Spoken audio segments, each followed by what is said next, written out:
Hello everyone, welcome back to the new video. Sa subong nga video, subong nga adlaw, magakadton man kita sa manami, mabugnaw nga lugar sa kabukiran sang Talisay City, Negros Occidental. Din ko nga Tukibon ang isa ka mystical nga lugar nga ini, and I'm so excited to share what it offers to the people who visits here. So dali na, din ko Tukibon naton ang isa nga mabugnaw nga suba nga makita lang sa Talisay City. Ini ang Natunangan River. Ang ini nga matinaw kag mabugnaw nga suba makit-an sa Hacienda Tunangan, Barangay San Fernando, siyudad sang Talisay, Negros Occidental. Natunangan River continues to flow through time. It remains a vital thread connecting the past with the present, inviting reflection on the shared heritage of those who have depended on its waters and the responsibility of stewardship for generations yet to come.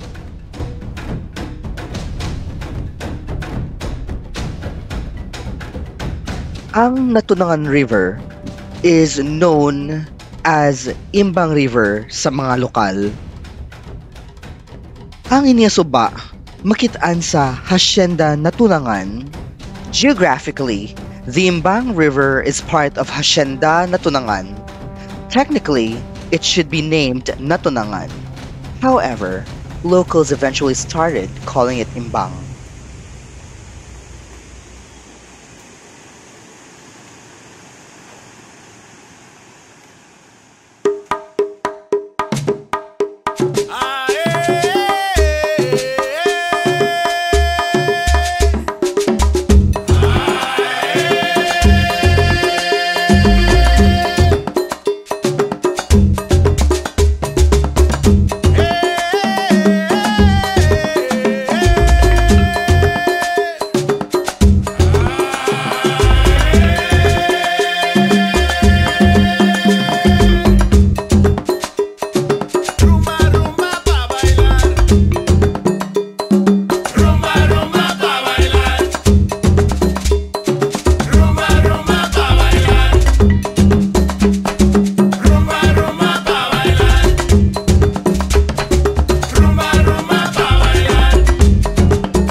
Ini wala sing entrance fee. It's free for all the locals and visitors who wants to visit and enjoy the natural resource. Gina-encourage ko nga you come here early, like first hour in the morning. Kay pag damo na siya sang tao, ang tubig niya is naga brown na siya. So it's better that you visit first hour in the morning, like 6 or 7, para ang wala pa tao, para ma-enjoy nyo gid ang clear, crystal clear nga tubig sini. You can bring your own food, pero pag wala ka mo food ni dala, and do ka out of nowhere lang, you want to visit this place, mayroon makita Changi, mga Changi dere, and restaurant dito sa babaw. Since wala inisang entrance fee, so everyone is encouraged nga kung ano ang gidala nga basura, amo man ang dalon nga pagpuli sini, para hindi kita magbilin sang higko sa lugar nga ni, at ma-maintain naton sang kung ano ang pag-abot naton. Kag may ara ako isa ka lokal nga na istorya dere, hindi ko siya papangalanan.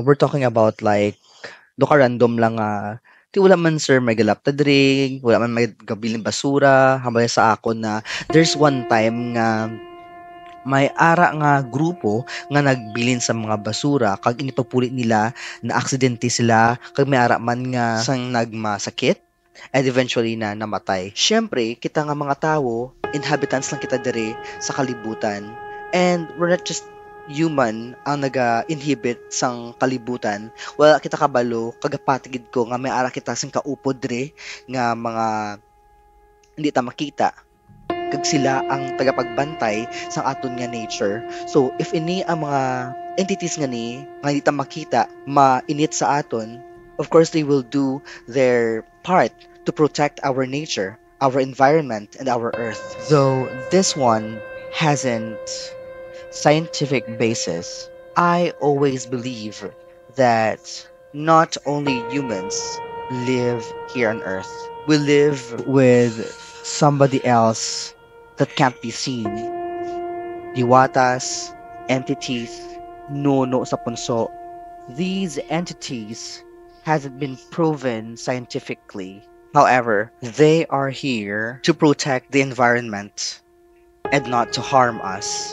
It's just that people often harm what they seek to protect.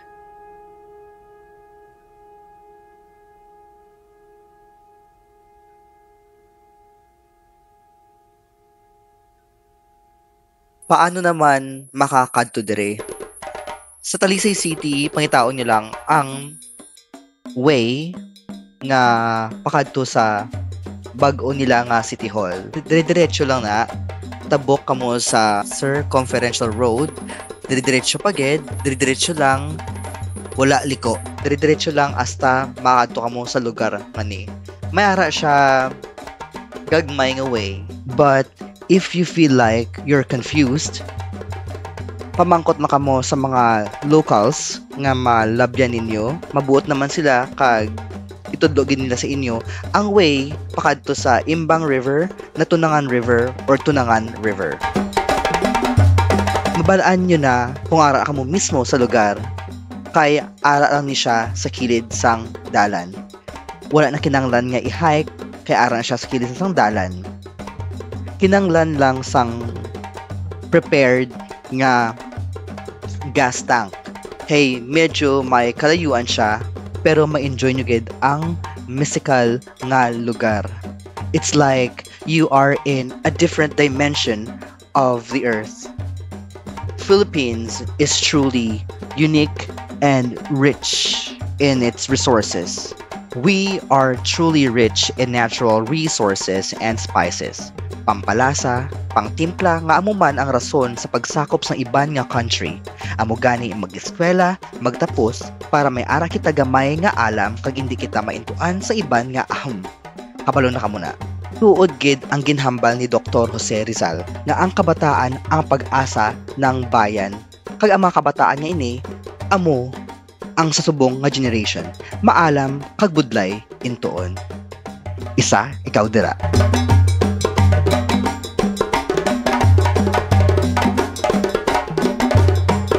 Madamo gini salamat sa pagupod sa akon sa subong nga adlaw sa pagtukib sang matinaw, matinlo kag mabugnaw nga suba.